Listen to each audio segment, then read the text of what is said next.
सावली येथील सौ कीर्ती योगेश्वर शेंडे आणि सौ कुंदा जगदीश लेनगुरे या दोघे जण मूल बसस्थानकावर सावलीच्या बसची वाट पाहत असताना त्यांना एक पर्स मिळाली।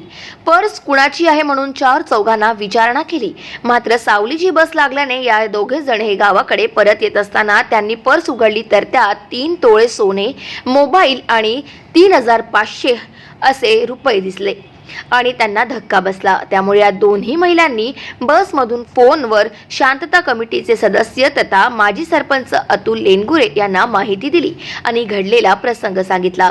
त्यानंतर अतुल लेनगुरे यांनी सावलीचे ठाणेदार राजगुरू यांना माहिती दिली आणि कुणाची असेल किंवा तक्रार आल्यास त्वरित कळवा असे सांगितले। त्यानंतर 15 मिनिटातच मूल पोलिसात पर्स हरवल्याची माहिती आली आणि त्यांनी त्वरित सावलीला ते आले। वस्तूची ओळख परेड झाल्यावर ती पर्स आणि वस्तू सौ सोनाली गणेश जंपलवार, मुक्काम भेंडाळा, तालुका चामोर्शी, जिल्हा गडचिरोली यांची असल्याचे निष्पन्न झाले। त्या 3 तोळे सोने, मोबाईल आणि 3,500 रुपये असा एकूण 2 लाखाहून अधिकचा माल परत करण्यात आलाय।